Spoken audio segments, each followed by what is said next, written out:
Bienvenue, madame, mademoiselle, monsieur, au Vidéorandia du samedi soir.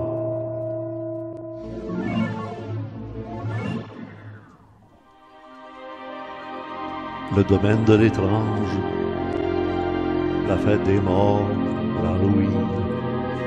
Et nous allons entrer dans un monde de la parapsychologie, de la médiumnité, de la divination. La première diffusion de cette rencontre a eu lieu samedi le 5 novembre 2022, le Vidéorandia numéro 45. Oui, directement de Mont-Saint-Hilaire.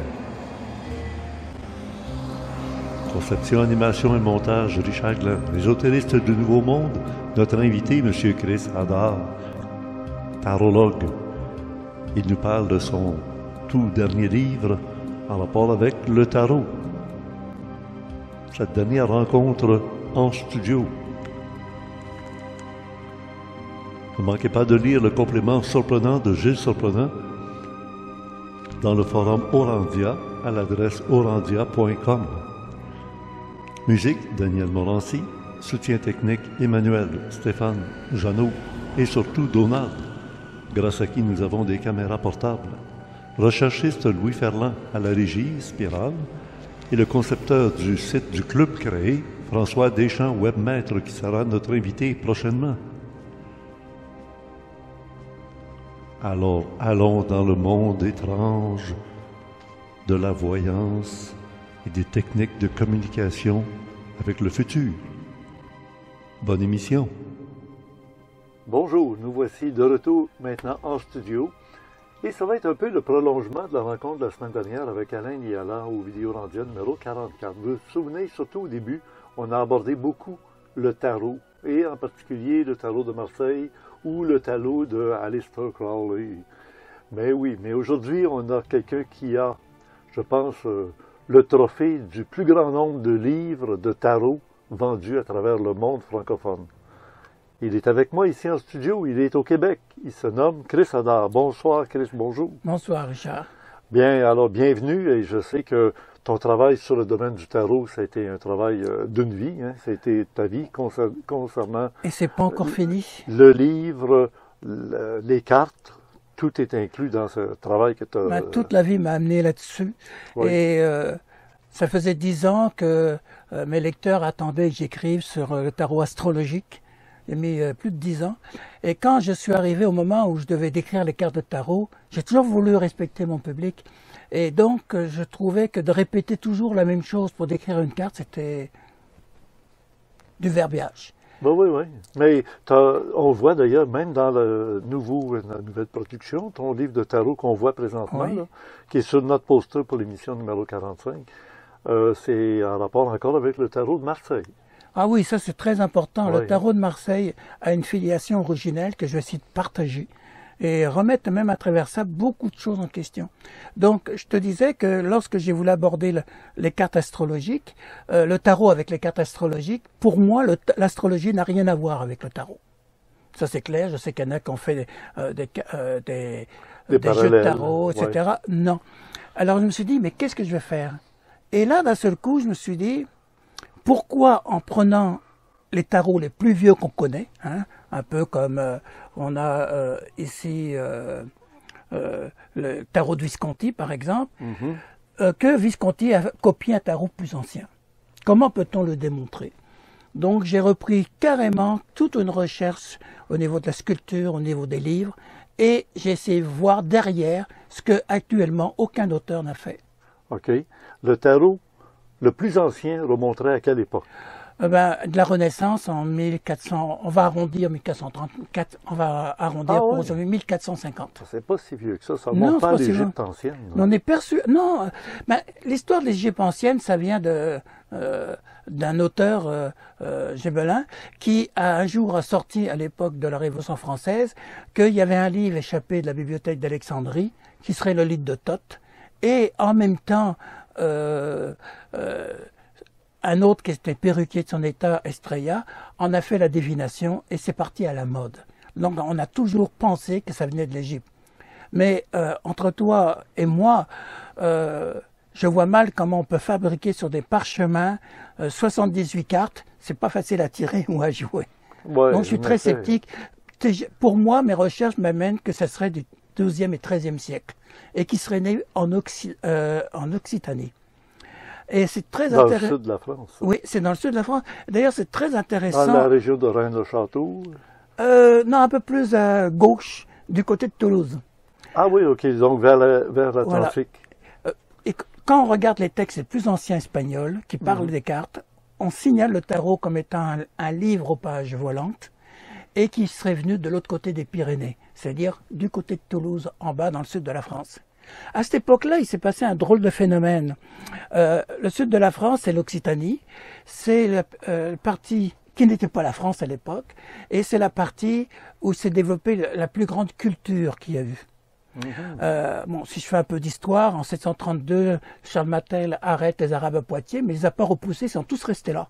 Et donc, pendant plusieurs siècles, toute la culture arabe et la culture occitane et celte s'est mélangée et a apporté des connaissances extraordinaires qu'on parle pas assez, qu'on appelle entre autres les troubadours, avec le fin amour, l'amour fin et l'amour courtois. Le Nord a voulu voler toutes ces connaissances. C'était les grands Invasiens, ils ont pris comme excuse les Cathares. Là, ça a été, les armées sont descendues avec Montfort et tout. Et lorsqu'ils ont finalement gagné, on a exigé à ce qu'on détruise toute la connaissance de l'Occitanie avec des autographes. C'est habituel maintenant. On détruit tout. C'est la fameuse croisade contre les Albigeois. En fait, c'est les Albigeois, tu as raison, c'est les Albigeois qu'on a traduit par Cathare. Oui, cette fameuse-là. Alors, qu'est-ce qui s'est passé? C'était des chrétiens contre des chrétiens, mais plus catholiques que le pape qui se disait. Là. Plus que ça, parce qu'ils ont envoyé des moines et ils pouvaient pas, les moines n'arrivaient pas à contrer les Albigeois dans la connaissance qu'ils avaient. Eux, ils avaient un livre de base qui était le livre de Saint Jean. Mais ils n'étaient pas contre la religion, ils étaient capables de débattre, ils n'y arrivaient pas. Alors l'Église, finalement, avec des accords avec Raymond de Toulouse, etc., ils ont accepté que le Nord gagne, et à condition que dorénavant, tous les professeurs du Nord viendront enseigner au Sud. Et on a détruit tous les livres. Il y a quelques livres très rares qui ont survécu. Tiens, j'en ai un ici, qui est mon livre de chevet. Ah oui, montre-nous ça. C'est un livre absolument fabuleux de Basalou. Nouvelles Occitanes du de Moyen-Âge. De Basalou. Qui date du XIIIe siècle. Et quand on lit des choses comme ça, Richard, ça nous interpelle quand on dit des gens du Moyen-Âge. Et tu vas voir pourquoi je te parle. On va te dire, par exemple, genre de phrase. La première phrase, des gens pleins d'orgueil et d'absurdité qui, lorsqu'ils sont démunis, s'en vont en déclarant qu'un homme né sous une bonne étoile n'a pas à se lever tôt de bon matin. Tu vois la réflexion? C'est que tu n'as rien sans ton travail dans la vie. Tu sais? Où on avait des réflexions dans le sud de la France du style, si vous trouvez votre place dans le monde, soyez en lieu approprié, fou avec les fous, et ici même, sachez bien vous conduire avec les sages, car il convient qu'on les traite ainsi, les uns avec colère, les autres avec joie, avec méchanceté, et les méchants avec bonté, les bons. Ah, si on appliquait ça aujourd'hui, ce serait pas pire, hein? Ben, peux-tu me dire ça en québécois? Ben, en québécois, c'est que quand on rencontre un fou, ben, conduis-toi avec ce fou-là pour ce qu'il est, mais ne le vois pas plus intelligent. Mais quand on retrouve quelqu'un d'intéressant, quelqu'un qui est bon, ben, respecte-le parce qu'il a la connaissance. Okay. Et d'ailleurs, ce passage de Basalou, pour la petite histoire, sans prendre trop de temps, c'est un jongleur qui interrompt un troubadour. Et le troubadour lui dit, mais tu me respectes pas, mais maintenant que tu m'as interrompu, ben, je vais quand même te répondre. Et il lui explique qu'est-ce que c'est que le métier du jongleur. C'est le métier de l'art de dire, c'est l'art de parler. Et c'est pas le jongleur des foires comme on le voit, ou des fois dans les cartes de tarot quand on parle du battleur. Non, non, c'est l'art de dire, l'art de transmettre les messages. C'était donc un métier extraordinaire, un jongleur, et ça a développé quelque chose de fantastique. Peut-être qu'on aura le temps d'en parler aujourd'hui, je ne sais pas, qu'on appelle le fin amour, l'amour fin. En d'autres mots, l'amour fin, c'est que lorsque tu es en amour, tu finis par être en amour avec le monde entier. Et donc, en étant en amour, tu découvres ton âme, et si tu découvres ton âme, tu découvres Dieu. Alors, ça va très loin, cette philosophie qui a été aussi occultée. Ouais. Mais suivons d'abord l'image du tarot que je voulais simplement, pour pas mélanger les auditeurs, c'est que quand ils ont voulu envahir la richesse de toute l'Occitanie, la nourriture, l'art de vivre, les connaissances, eh bien, qu'est-ce qu'ils y ont fait? Ben, tous les troubadours, tous les gens connaissants ont sacré leur camp en Provence, puis après à Lyon, puis après en Maurienne, ont passé par la Savoie, où il y avait une famille très importante, les ducs de Savoie à l'époque, et ils sont arrivés en Italie, et ils ont été à la base de la Renaissance italienne. Oh. La Renaissance italienne a été plus occasionnée par toute la connaissance des connaissants du sud de la France qui ont fui les persécutions. Et la France est arrivée presque un siècle plus tard avec François Ier pour récupérer la Renaissance. Et c'est là qu'on s'aperçoit que cette connaissance est absolument extraordinaire. Mais il faut quand même faire déjà une petite parenthèse. La plupart des gens sont persuadés que le tarot est né en Italie. Moi, je conteste ça et je vais pouvoir apporter même des preuves aujourd'hui, aussi curieux ça puisse paraître. Au départ, il faut nous ramener à Charles VI. Charles VI, qu'on a dit le fou, mais c'était pas un homme fou. On a considéré que c'était le dernier chevalier, roi chevalier, et c'est lui qui avait créé à Toulouse les Jeux floraux où on débattait des plus belles poésies chaque année. Ah, c'est culturel. Absolument, oui, mais c'est ça. Intellectuel et tout, hein, oui, c'est bon. Alors Charles VI... Ça, Charles VI, c'est en France. Oui, Parce qu'en Angleterre, ils sont en retard. Ils sont juste rendus à Charles II. Oui, Charles VI en France. Et c'est le roi fou qui serait devenu fou. Mais ça, c'est curieux que ce roi fou, les gens l'ignorent, a écrit un livre. Alchimiste. Ça a été écrit par le roi Oui, Charles VI. où il l'a fait écrire, hein, Ouais, mais oui. c'est l'œuvre alchimique de Charles VI. L'œuvre royale de Charles VI. Alors on peut imaginer, vous voyez ce livre-là, on peut imaginer Oui. qu'à force de jouer Ben, dans son Lando, moi, athanor, je vois ça. Oui, une belle image. à force de jouer dans son athanor, Oui. et ben tout simplement, à force de renifler le mercure et tout ça, c'est ça qui l'aurait rendu fou. Ah, ben oui. Il y a une clé. Très tôt, on a pensé que Charles VI aurait été l'instigateur du premier jeu de tarot. Parce qu'on a découvert dans la bibliothèque nationale, on va dire de France aujourd'hui, une commande d'un jeu de tarot, de jeu de cartes par Charles VI. Ça s'est révélé, ce jeu-là, le Charles VI, on le retrouve aujourd'hui à la Bibliothèque nationale de France. Mais Mais les tarots, à l'origine, qui étaient des jeux de cartes, est-ce qu'ils Oui. étaient imprimés? L'imprimerie de Gutenberg n'était pas encore inventée. Oui et non. Parce que là, il y a les écoles qui se développent à Bologne. En fait, les jeux de tarot étaient peints à la main. Oui, c'est ça. C'était hein, peint à les la main, couleurs, c'était tout ça. pas rayonnotypé comme on dit aujourd'hui. Oui. Oui. Mais si je parle de Charles VI, c'est très important parce que faut replacer le tarot italien comme quoi le tarot italien a copié un tarot français. Ah, Et c'est là que je remets en question les origines du tarot. Charles VI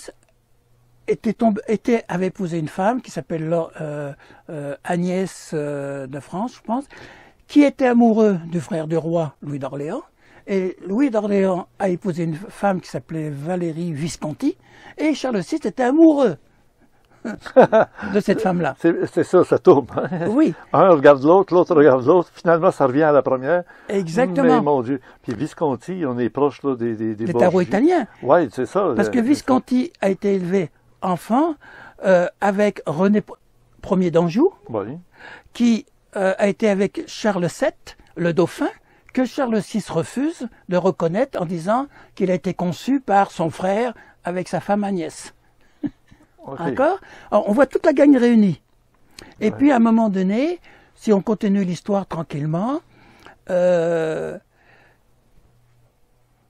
Visconti, on le voit adulte aujourd'hui, et Visconti va se marier avec Marie de Savoie et veut lui offrir comme cadeau de mariage un jeu de tarot.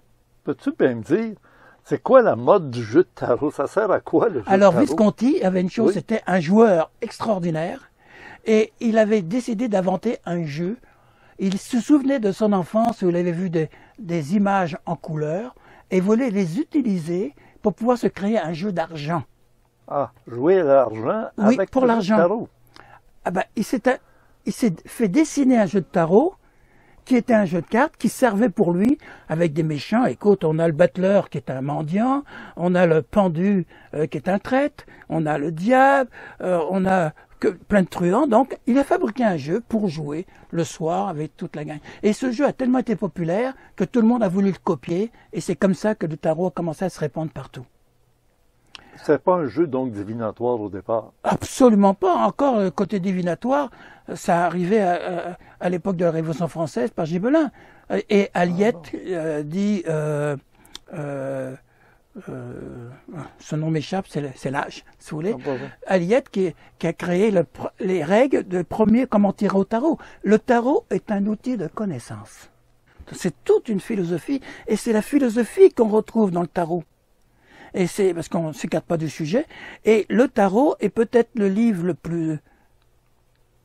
plus riche que j'ai jamais vu de ma vie avant la Kabbale. Tu sais que j'ai étudié la Kabbale, j'ai été confronté plusieurs fois en conférence avec Adégrade. Je peux te dire, c'est plus fort que la Kabbale, ce petit livre à 78 cartes. Alors, lançons-nous. Explique-nous tout ça. Mais 78 cartes, en réalité, on parle toujours des 21, 22 cartes avec le... C'est une erreur, il y en a 78. Oui, parce qu'il y a non seulement les cartes majeures qu'on appelle, les 22 cartes majeures, mais il y a tout ce qu'on appelle... Les mineurs. Les mineurs qui sont les en fait, le jeu de tarot est composé de 22 majeurs. Oui. Et les mineurs sont... je l'expliquerai en détail quand on fera dans la deuxième partie de la conférence. Est composé de 4 couleurs, qu'on appelle des couleurs. Et ces 4 couleurs, c'est les épées, les bâtons, les épées, les bâtons, les coupes et les deniers, qui ont donné notre jeu de cartes ordinaire, le pique, cœur, carreau, trèfle. Ah, ok. D'accord. Et ces cartes-là sont peut-être plus intéressantes encore que les cartes dites majeures. Tous ceux qui s'intéressent au tarot s'arrêtent au majeur. Mais ils ont oublié que les mineurs ont peut-être une place beaucoup plus intéressante. D'ailleurs, tiens, par hasard, j'ai ici une carte mineure qui est l'as, je ne sais pas si on la voit, c'est l'as d'épée. L'as d'épée, ok. Donc c'est un as. Est-ce que tu vois quelque chose de caractéristique dans cette as d'épée? La couronne, on voit bien l'épée, évidemment. Et qu'est-ce qu'elle fait, l'épée? Elle transperce la couronne. Oui, en effet. Oui, je ne savais pas comment le dire, mais c'est ça. On se demande si elle la transperce ou elle la supporte. Oui. Or, l'héraldique est excessivement important au Moyen-Âge. Okay. Or, ça, c'est le blason de Jeanne d'Arc. Oh. Comment peut-on trouver le blason de Jeanne d'Arc dans les cartes mineures? Dans les petites cartes? Alors, on revient à Charles VI.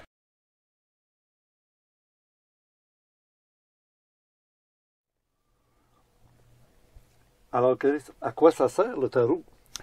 Le tarot, originellement, c'est un livre de connaissances qui permet à tout un chacun de réfléchir sur son existence, savoir comment l'univers a été créé, qu'est-ce que c'est que la vie et la mort. C'est tout un livre de philosophie qui était donné donc par celui ou ceux qui ont créé le jeu de tarot. Mais à quoi les gens font référence lorsqu'ils disent « je vais lire ton tarot » ou « je vais te faire un tarot » ? Là, c'est juste un langage divinatoire. Oui. On va lire les cartes pour savoir ce qu'on va lire ton avenir. Là, on tombe dans la divination. Ton avenir ou ton moment présent qui est dans le subliminal, là, qui est invisible. Là, mais ça reste quand même de la divination. La divination, elle se déclenche dès l'instant que tu as un support. Les gens qui disent « moi, j'ai pas besoin de cartes pour faire de la divination », je suis désolé, moi, je suis un support. Je t'écoute, ta voix est un support. Alors, pour déclencher la divination, on utilise...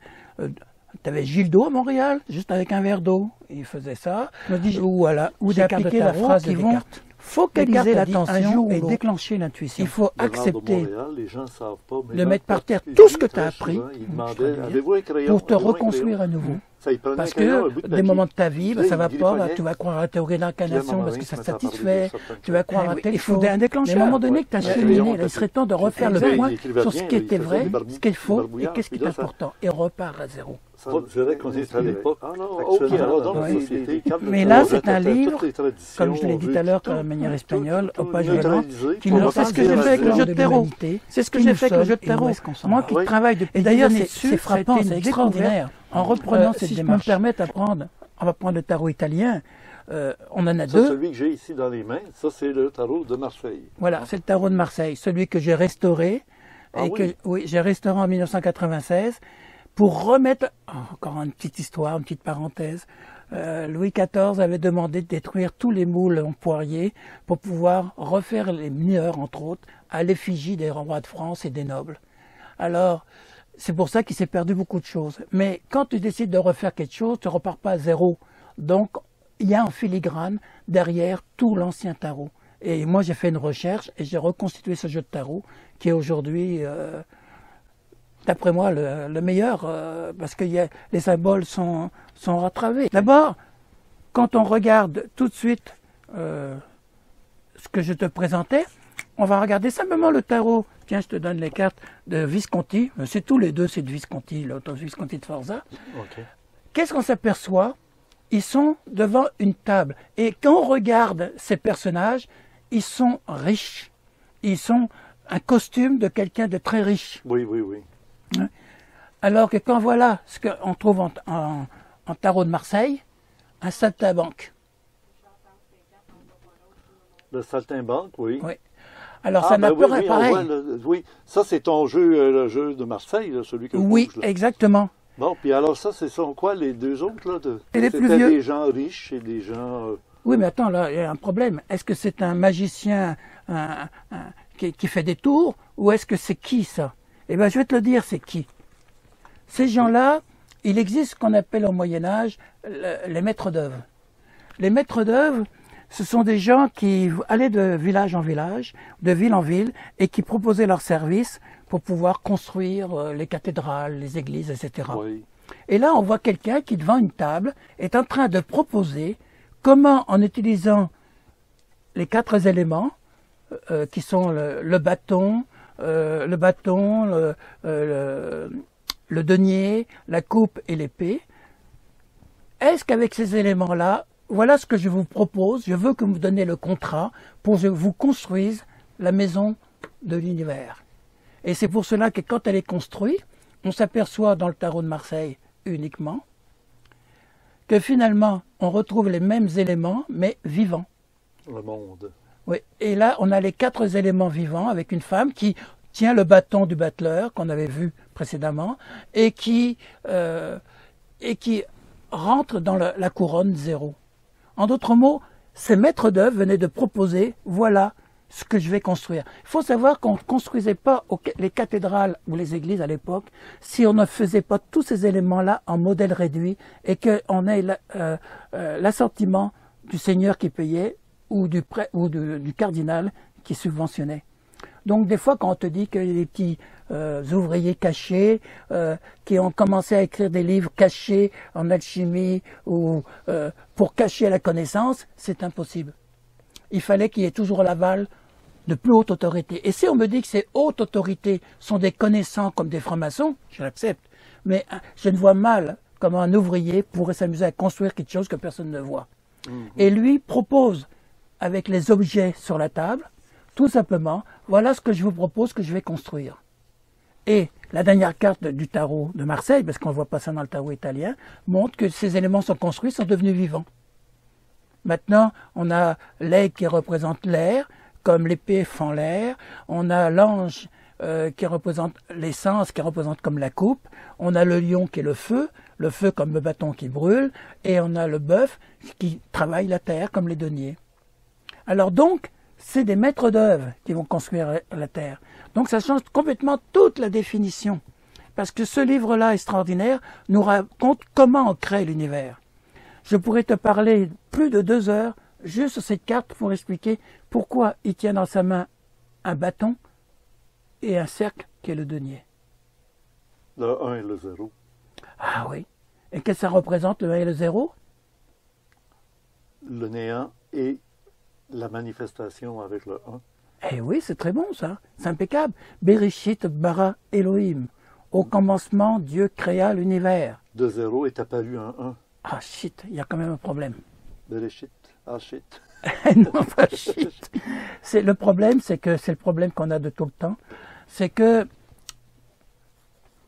quand la science a évolué, il y a un abbé qui s'appelle l'abbé Lemaître, Belgique, qui a dit Bon, oui, mais OK, ça, on est au début du XXe oui, siècle. j'accepte de Ouais. dire que Dieu n'a pas créé l'univers.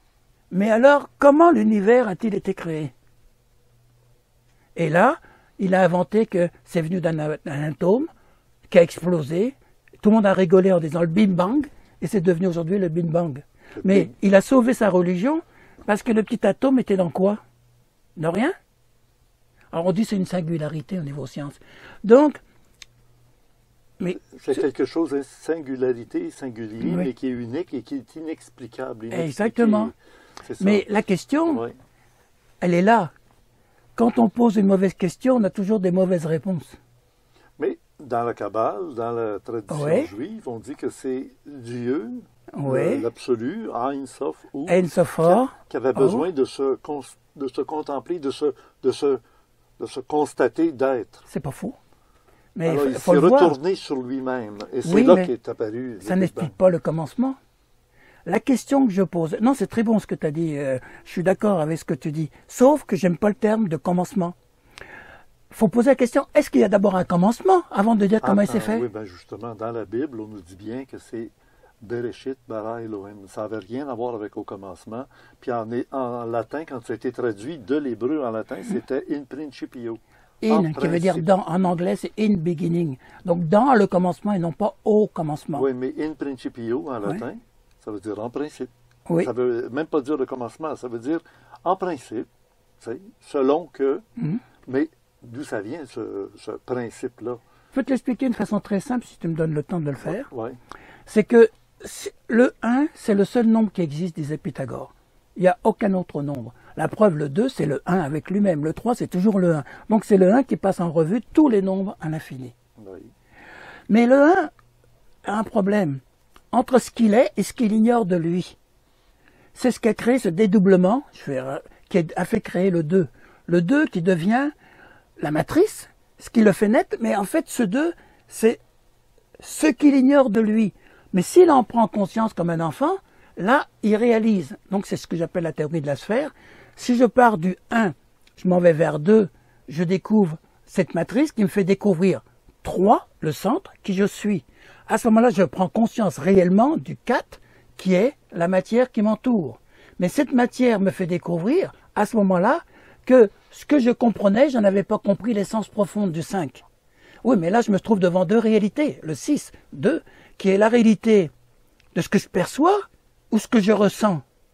Alors, j'ai pas le choix avec le chariot d'unir ces deux réalités. Et en unissant ces deux réalités, je découvre à ce moment-là, dans le 8, la loi qui régit justement tous les systèmes. Et dans cette loi qui régit tous les systèmes, je m'aperçois que ce système ne marche que par ce qui l'anime, l'âme, qui est l'ermite. Et la roue, qui est le 1 ou le 0 encore qui tourne, nous montre comment ça tourne à l'infini. Mais qu'est-ce que c'est que cette roue qui tourne à l'infini?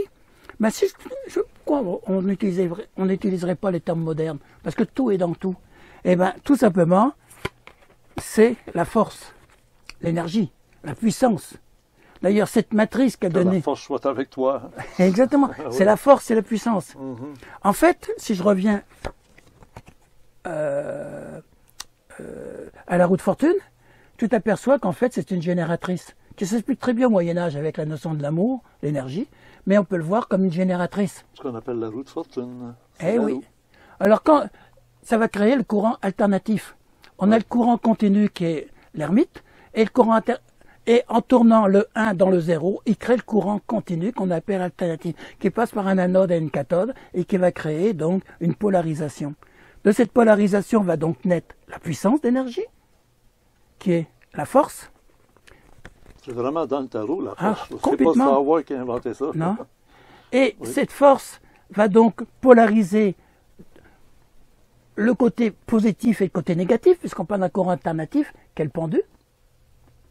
Ah, qu'est-ce que tu veux dire? Mais le courant alternatif, quand tu crées avec une génératrice le courant, il part d'un côté, il part de l'autre. Le courant alternatif, il fait gauche-droite. Oui, oui. Donc la force, le pendu nous montre les deux polarités du courant, le positif et le négatif. D'ailleurs, il a la tête en bas, il n'est pas pendu par le cou, Et encore, il est pendu par quand les tu vas pieds. savoir ce que c'est, ça va être curieux. Ben oui, il est pendu Et par les pieds. Là, en c'est faisant important de ça, voir ça. ces deux éléments qui se touchent et qui se réunissent, Tiens, je viens de faire une constatation, c'est Oui. que quand on regarde le pendu sur un pied, oui, pendu par un pied, oui, puis que tu regardes le 21e siècle, le monde, ben la femme est sur un pied.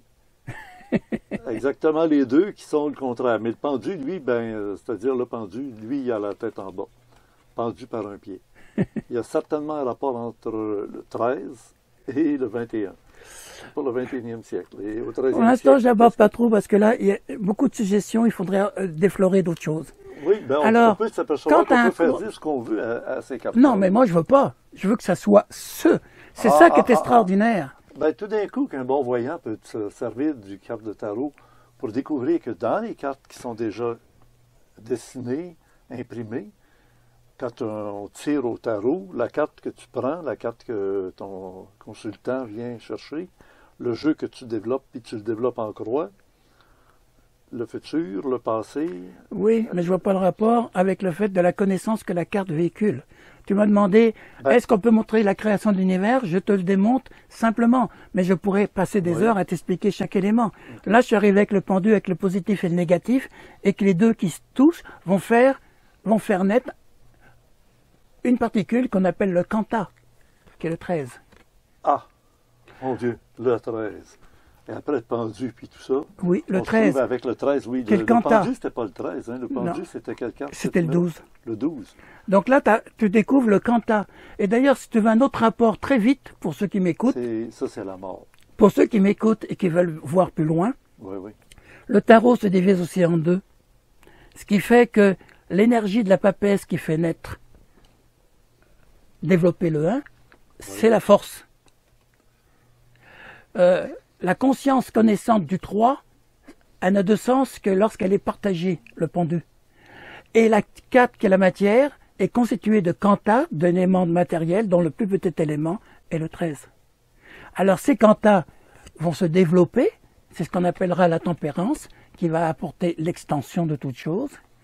Ou alors, quand elle s'agglutine par similitude, c'est ce qui crée, à ce moment-là, la gravitation, qui est le diable. Et qui, Pourtant, le diable, diabolos, ça veut dire le diviseur, celui qui sépare. Et là, tu le mets comme celui qui attire à tout. oui, mais là, attention, là, est-ce que je termine ou on repasse sur une autre... Non, je te laisse ok. aller. Donc, l'extension de l'ange qui J'attends est... l'illumination, là. Je l'ai, mais là, on change de sujet. Non, vas-y. Je vais y revenir au 15, qui est très important. OK. Donc, tu as l'extension de l'ange et la gravitation. Donc, les combats entre le diable et l'ange apparaissent. Et c'est qui montre comment fonctionne l'univers par l'extension et la gravitation. Et là, c'est tout le cycle du 16, qui est comment l'univers, la maison Dieu, on habite la maison Dieu. On est dans cette maison-là. C'est le World Trade Center qui se font écrouler Et- parce qu'ils se font rentrer dans Voilà. la tour. Et cette contraction, cette intention en cycle permanent va créer, et c'est ça qui est vraiment remarquable, que je trouve fantastique, tout l'univers est fait de carbone, et pourtant, à un moment donné, une chaîne de carbone donne à un acide éliminé la vie. À cause d'un éclair. Oui, Un éclair de génie. Le petit génie qui sort de la bouteille et qui donne la vie. et là, donc la vie se développe maintenant, après Ouais. l'univers dans le 16, c'est la vie qui se développe, avec tous les gemmes, la vie, la nature et tout ça, la reproduction, supporté par deux éléments, l'élément de la lune qui va assurer sa gestion maternelle et la gestion du soleil qui va assurer la paternité pour que toutes les choses puissent se reproduire à l'infini. Le soleil et la lune. Voilà. Et donc on tombe automatiquement dans le 20 qui est la révélation, mais ça c'est une des cartes les plus mal comprises du tarot. Oh oui, attends, c'est pas fini. Et aboutir au 21 Là, c'est le jugement, où, ça va. où l'univers est accompli. Et on repart dans la carte du 22, 0 ou 22, qui remonte comment l'univers continue à se perpétrer en étant rien, tout en étant le tout. Alors j'ai fait rapidement que je dise c'est un livre de connaissances, mais puisque tu m'as interpellé, ben, je saute sur l'occasion. Là d'ailleurs, si tu me permets une petite parenthèse, on s'en était parlé au téléphone, les cartes que tu découvres n'ont pas de numéro et pas de nom. Les Italiens n'ont pas de numéro. Non, jamais à l'origine. C'est ça qu'on disait avec Alain Nialan la semaine dernière. Il y a un tarot français qui vient d'apparaître de François Villeneuve. Et il a fait des cartes de tarot à sa manière, moderne. Puis, ils n'ont pas de numéro.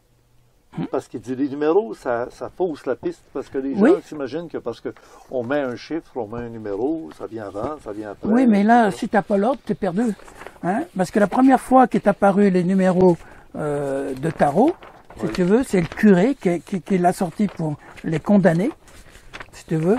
Et là, il a inversé la justice avec la force. Là, ça a été vraiment n'importe quoi. Alors, quand on a mis des numéros ou des chiffres, tu vois, là, la première fois que j'ai ici, là, la liste qui a été faite au XIVe siècle à Ferraz, les sermons de Ludo comme Alice. Il indique que les jeux des triomphes sont inventés par le diable et c'est la première fois qu'il énumère toutes les cartes. En leur mettant des numéros. En leur mettant des numéros qui sont mal faits d'ailleurs. Ouais, okay. Mais avant, il n'y avait pas de nom, ça partant de là.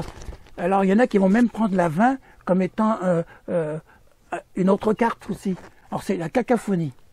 Ben oui, parce que si tu n'as pas la connaissance et tu regardes ces cartes, ben, tu ne peux pas savoir ce qu'elle veut dire. En effet. Et moi, je serais pas contre, je suis contre les noms, mais je suis pas contre les numéros puisque je sais que c'est, ok, c'est ce qu'on parlera en deuxième heure, Richard. Oui, je t'écoute.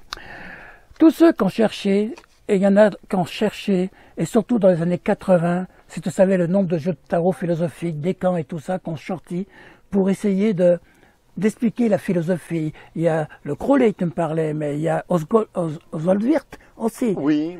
Tout le monde philosophait sur le tarot. Ce qui est très important, on en parlera à la deuxième heure, si tu veux, c'est que j'apporte la preuve comment le tarot est construit. Je m'explique. Tous ces gens-là qu'on cherchait, on a cherché à dire, oh, le tarot, ça a été dû à la caverne de Platon.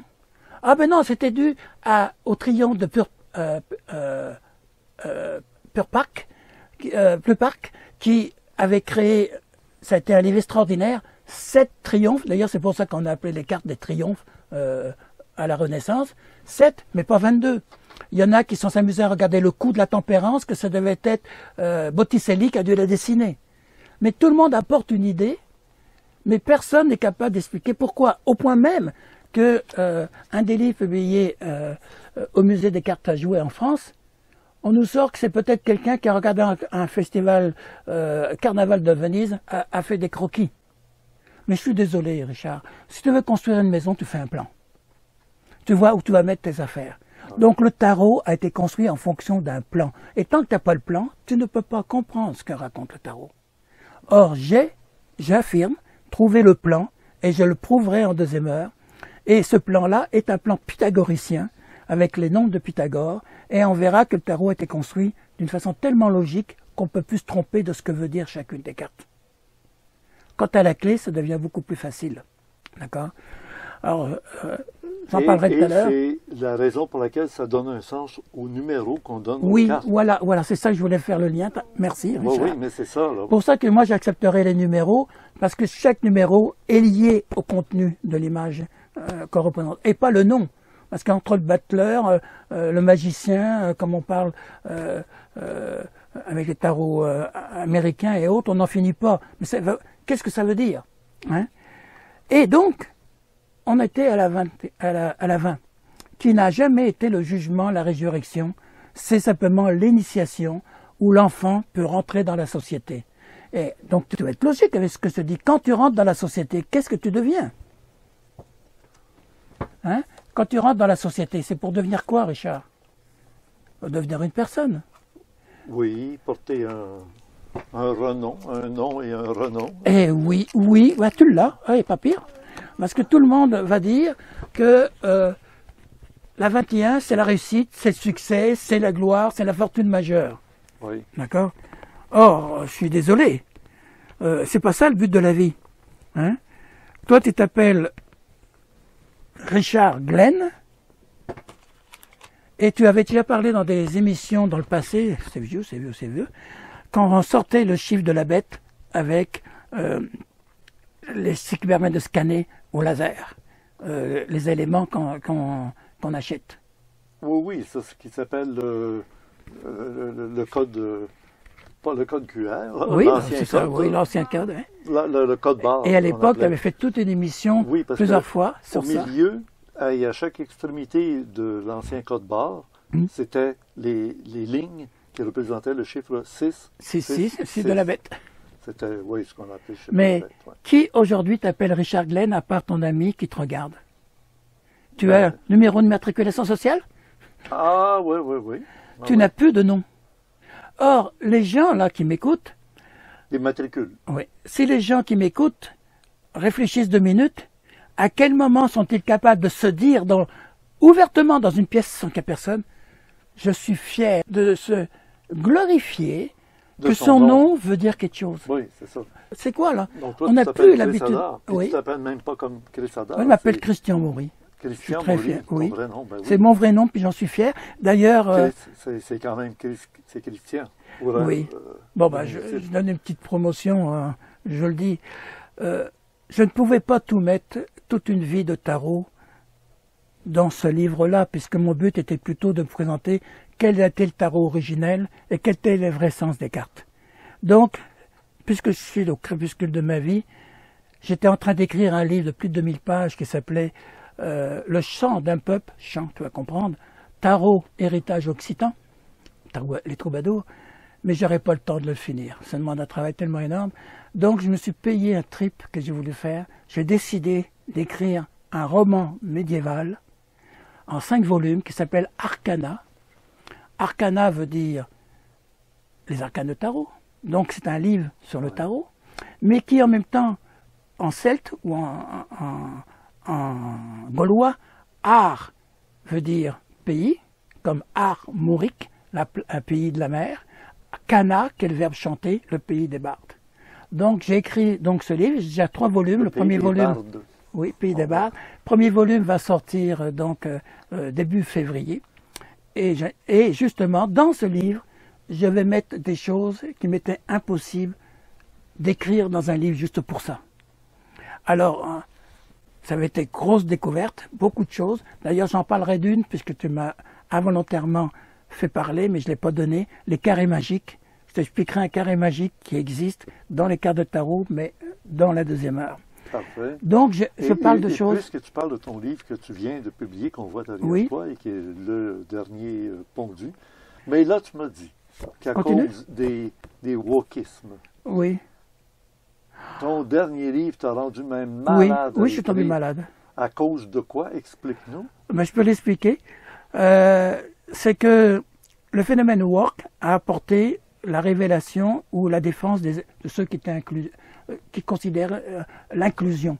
Donc la femme qui est exclue, les homosexuels qui sont exclus, le noir qui est exclu. Tout le monde dans le troupeau. Là. Non, c'est l'inverse. C'est que tout le monde veut avoir sa part du gâteau.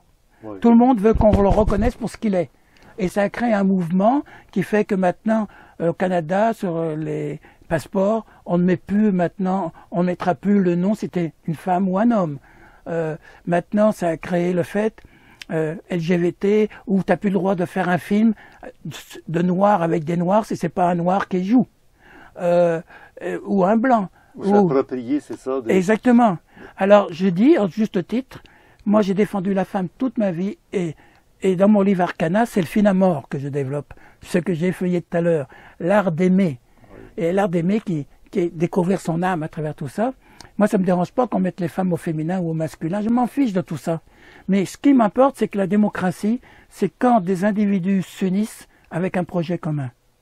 Or, l'inclusion d'aujourd'hui, où chacun tire la couverture à soi pour être reconnu, fait que maintenant, il n'y a plus de projet commun, on est tous dans une mosaïque de patchwork, et tout le monde se tire l'un sur l'autre. Et quand j'ai publié ce livre-là, quand je l'ai écrit, j'ai reçu la correction, j'ai pété les plombs. Lorsque on fait une séance de tarot, où là, on va dire, le tarologue rencontre le consultant, et le consultant demande au tarologue, etc. Eh bien, ma correction, c'était textuellement, le ou la tarologue demande au le ou la consultante s'il est d'accord que le ou la tarologue, c'était illisible. Et moi, j'ai dit, mais c'est pas ça, là, c'est une manuel. On m'a répondu, bah oui, mais on est pour l'inclusion.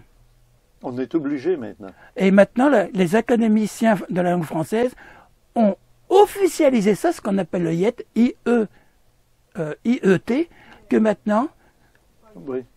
on doit tout féminin, masculin. Mais ça devient complètement fou. Alors, la carte du fou, qu'on appelle le Juste avant, folle, on n'a pas terminé le cela. folle, il va falloir dire la folle aussi. Ça peut être le Oui, fou, la toujours. folle. C'est ça. Le batteleur, ça peut être le batteleur ou Oui. la batteleuse. Avec un drame derrière tout ça, C'est incroyable. c'est qu'en faisant, quand je dis le ou la tarologue, Oui. comme je termine toujours par le féminin, là, ça veut dire que toutes les phrases sont maintenant conjuguées au féminin. Au féminin. Oui. Ça, non, c'est vraiment... Masculin, féminin, tout le temps. Alors, c'est là qu'on voit la démocratie qui bat de l'aile. Alors, on était resté justement à Richard. Le fait que tu peux être fier de dire « je suis Richard Gant », comme moi je dis « je suis fier d'être Christian Maury ». Et Arcana sortira sur le nom de Christian Maury, dit Chris Hadar. Ah, c'est Parce bien. que c'est mon héritage philosophique et Ah culturel oui, ah oui. que j'offre à mes enfants d'une vie de recherche. Et je veux qu'ils soient fiers de dire « mon grand-père, c'était Christian Maury ». Oui, car tu as eu des enfants. Oui. Garçons, filles, toutes des filles. 3 filles, mais là je viens de rentrer de la Suisse où j'ai été voir ma fille qui vient d'accoucher de mon premier petit garçon, Victor. Ah, ben, tu vois, hein. C'est Alors bien, je continue quand même parce que j'aurais terminé ce Oui, petit ben, côté. est-ce que ça fait 1 heure, Geneviève? Tantôt, on en a fait, mais là, ça fait 48. Donc, on est. Ah, ok, rendu- donc ça va, l'heure c'est correct. est faite à peu près, oui. Oui, mais il faut que je termine là. Je ne peux pas Alors, en laisser tout le terminant, monde. Parce qu'après, on se retrouve dans le clou de créé. Oui, mais je vais au moins terminer ces deux-là rapidement.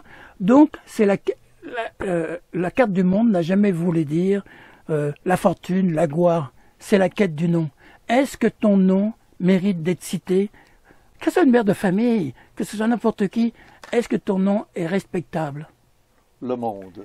Et ce qui est incroyable, c'est que justement, c'est dans la carte de Visconti qui est la plus belle. Ah oui, celle que tu as donnée Oui, même? Montre-moi regarde. ça. Montre-moi ça. La carte de Visconti, c'est incroyable, représente derrière un chevalier qui arrive devant un étendu d'eau où il y a une barque et un pêcheur. Oui. C'est le symbole de la quête du Graal de Perceval. La quête du Graal. Alors là, tu vois les raccourcis comme il y a quand... Donc cette carte-là représente ça, la quête de ton nom. Maintenant, si tu tombes dans le fol, la dernière carte, alors là aussi, les auditeurs La vont... carte 0, qui peut être à Ben, la qui n'a fois, pas de nom, mais qui peut être la c'est dernière raison. ou la première. C'est le tout et rien. C'est tout. Comme on disait la semaine dernière avec Oui. Alain Niala, c'est la carte qui voyage, Mais, qui traverse toutes les cartes de tarot Oui. dans son existence. mais c'est le maître d'œuvre. On est parti avec le maître d'œuvre. Ben oui. Maintenant qu'il a fini, il s'en va créer une autre cathédrale en tant que maître de chantier. Il continue. Or, ce qui est impressionnant, c'est cette carte-là, on l'a toujours repeint comme des fous, avec des grelots, même dans le tarot de Marseille, Ouais, avec ouais, quelqu'un qui est en train de lui bouffer les testicules, c'est grelots. Ben oui, on dirait bien que Ben oui, c'est un chat ou... dans le tarot de Convert, ouais. non, c'est le tarot de Convert, on voit les testicules et les attrape. Et là, il y a encore Ah oui, parce une que attrape. les culottes ou les... Oui, c'est des braies. Les braies, c'est comme des deux bas qu'on met, Ah et oui. il n'a pas de culotte. Ah oui, c'est ça. Alors, il y a des fesses à l'air, là. Exactement. Ah, OK. Alors là, la grande surprise, c'est que voilà comment est représenté le fol dans le tarot de Visconti, qui a donné la réputation du fol d'être un fou. Oh, OK. Regarde bien ça, là. Ah bon, les culottes sont baissées. L'autre, il lui joue dans les jambes, mais il va oui. pas jusqu'à... Qu'est-ce qu'il a sur la tête? C'est surtout ça qui est important. Les plumes. Des plumes, il y en a 7. Ah oui, OK. Il y a 7 plumes. C'est que lorsqu'on arrive au moment du carême, pendant 7 jours, lorsqu'on arrive au carême, on fait Mardi Gras, et chaque jour, chaque semaine, on retire une plume. Et pendant ce temps-là, on va faire la fête Bombance, Mardi Gras, et tout le monde se déguise, n'importe comment. Il y en a, les riches se déguisent en pauvres, les hommes en femmes, et ainsi de suite. Et c'est ça qu'a représenté le fol, cette fête où tout le monde s'éclate à la fête du carême. Bon, on est rendu là dans la société, pas seulement au carême, mais à l'année longue. Là, Oui. t'as des, Mais cette des fête, trans, et puis t'as des ce gens- qui est vraiment curieux dans toutes mes recherches, c'est de m'apercevoir que cette fête est encore en vogue en Italie aujourd'hui. Dans la société d'aujourd'hui, on recommence un jeu de tarot comme si c'était un nouveau départ, pas de numéro, une carte sans Attends, chiffre, sans rien. Mais attention, tantôt, quand on attends, va commencer à... la feuille 9 que je trouve. on va Or, arriver. je continue simplement à te dire qu'en Calabre actuellement, en Italie, on fabrique une poupée de chiffon que l'on peint à côté de la maison. C'est la Coragissima, qui est l'épouse de la veuve du carnaval, du Mardi Gras, et elle représente donc une vieille femme laide et maigre, symbolisant l'abstinence du carême. Ah oui. Donc c'est le carême que nous voyons dans le tarot de Visconti. Et quand tu regardes le tarot de Marseille, là tu comprends maintenant pourquoi le tarot de Marseille est plus vieux et qu'on l'a trafiqué. Tu t'aperçois très bien que c'est pas un fou qui se promène,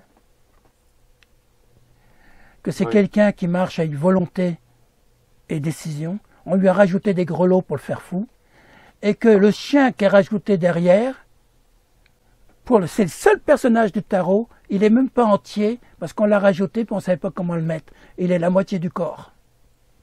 Donc la carte n'est pas complète, on l'a trafiquée. Donc le folle n'a jamais été le fou du tarot de Visconti, c'est simplement la connaissance qui passe de l'autre côté. Donc c'est plus du tout la même chose. Et c'est ça donc justement le folle, c'est bien le connaissant qui s'en va créer un autre aspect de l'univers. Il faut se fier à celui-là. Bien sûr, bien sûr. OK.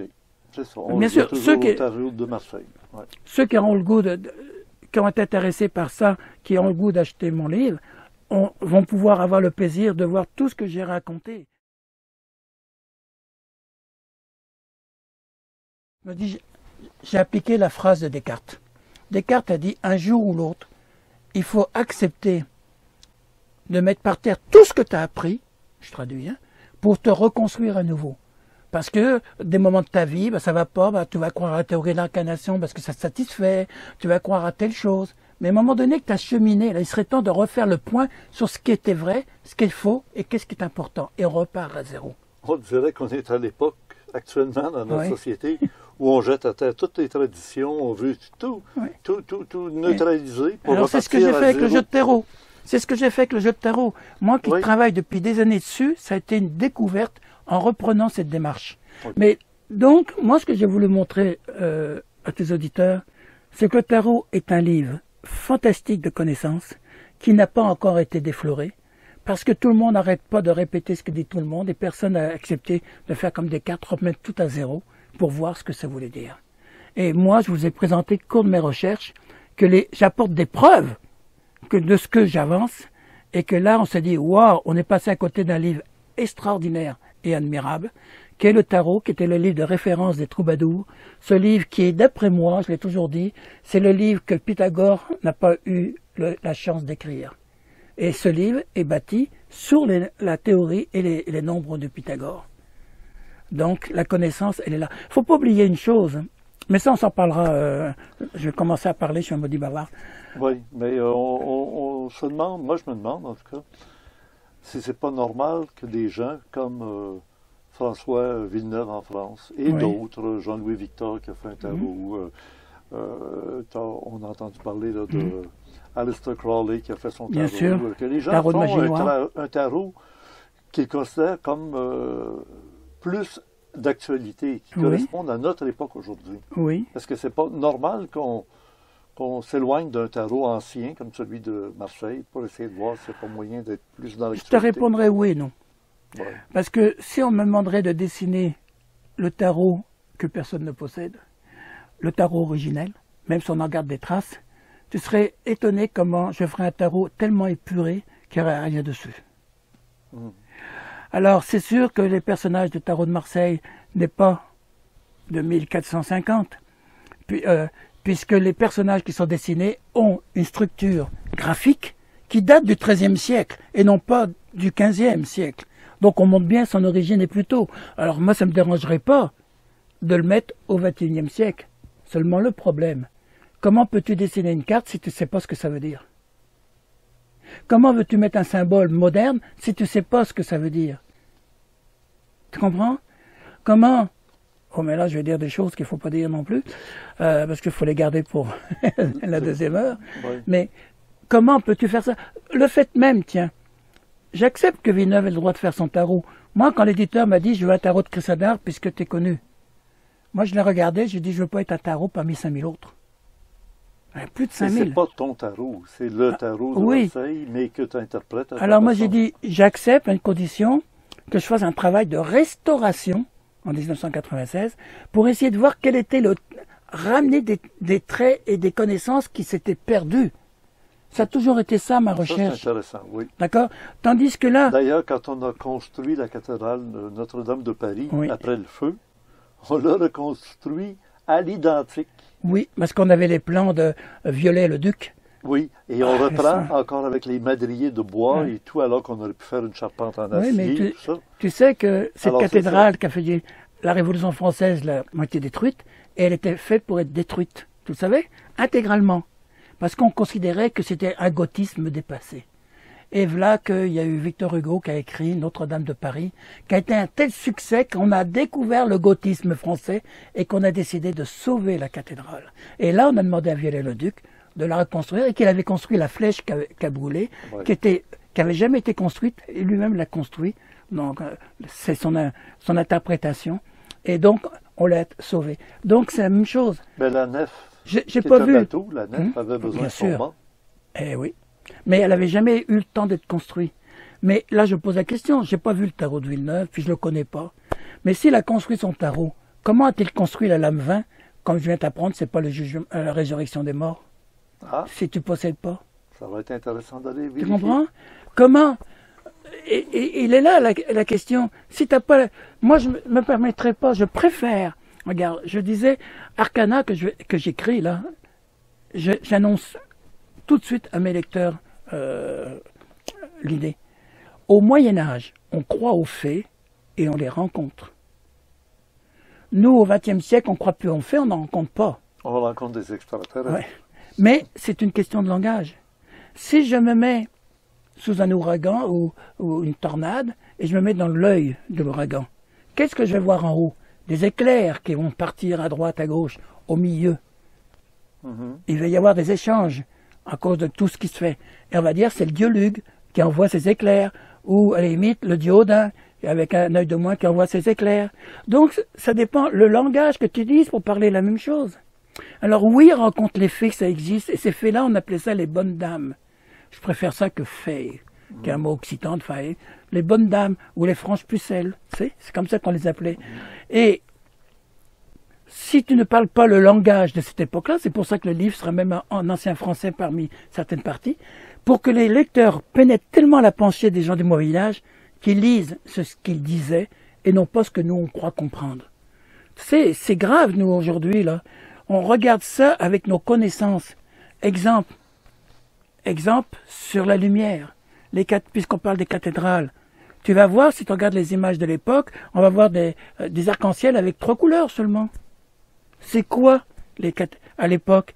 On a trouvé les cathédrales gothiques qui ont ouvert les piliers et permis d'avoir des murs où on peut mettre des vitraux, et ça permettait de faire entrer la lumière.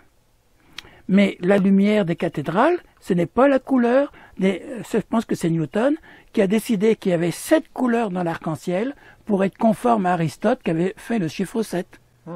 Non, c'est le matin, on va se lever avec le blanc et la nuit, on terminera avec le noir.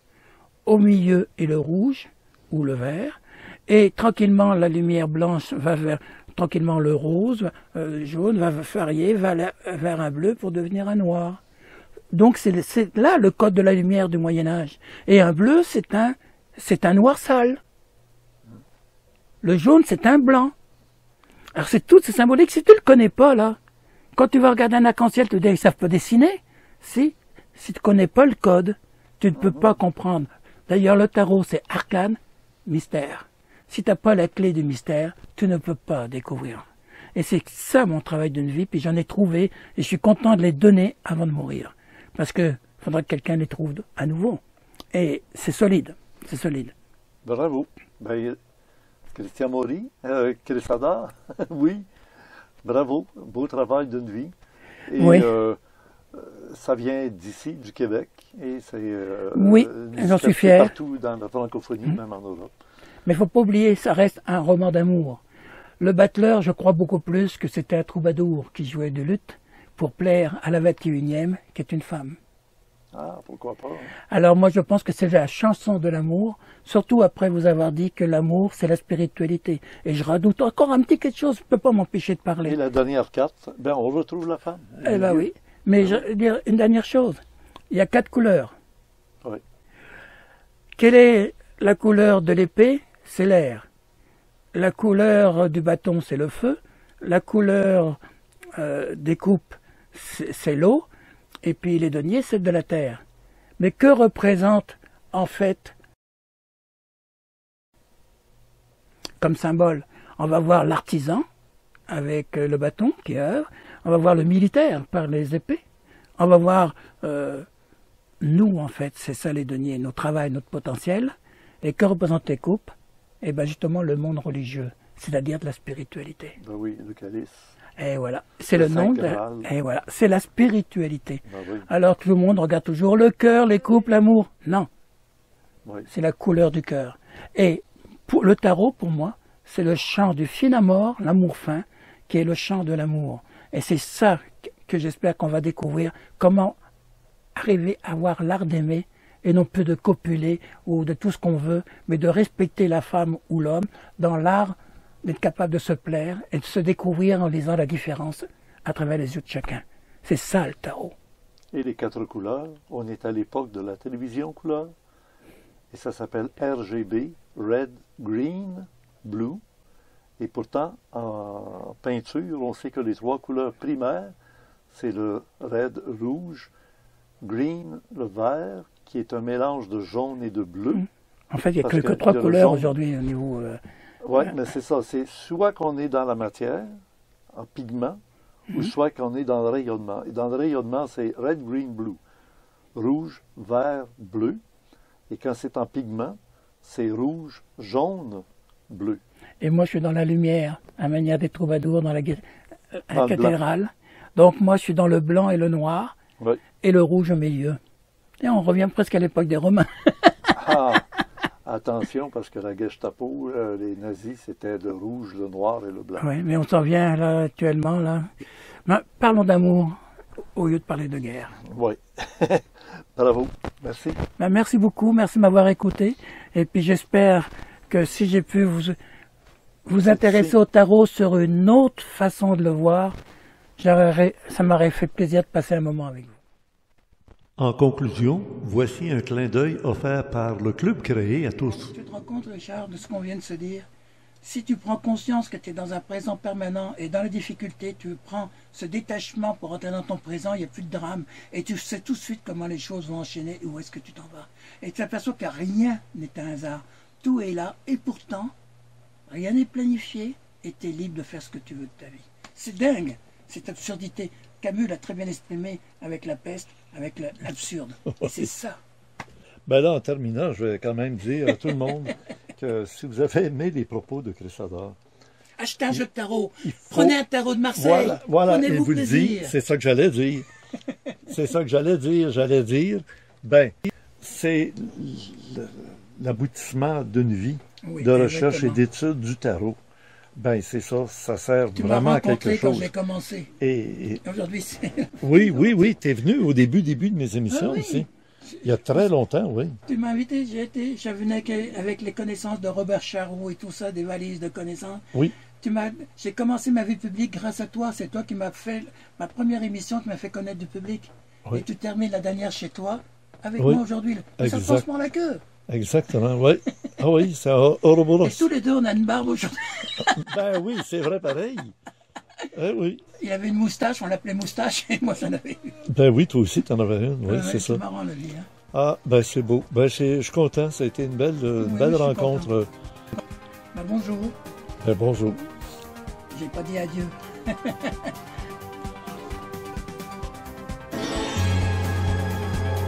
Justement, dans le club créé, à l'adresse orandia.ca, vous retrouverez Chris Hadar pour les abonnés au mois de novembre. Il y a de plus pour les abonnés du mois d'octobre une offre bien spéciale avec Jean de Flore, l'appel aux Jedi de la Terre. Des révélations intimes. Et aussi, au mois d'octobre, avec Alain Niala, le philosophe qui nous explique l'ésotérisme du philosophe. N'oubliez pas d'aller consulter les compléments surprenants à l'adresse orandia.com. Il vous proposera, en débutant par la première partie, suivie d'une deuxième partie concernant le COP 15 de 2009, qui a un prolongement cette année à Montréal.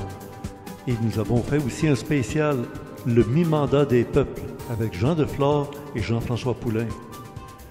À ne pas manquer. Merci d'être abonné au Club Créé et merci de nous suivre. Un pouce par en haut, toujours très apprécié de la part de toute notre équipe. À bientôt et au plaisir.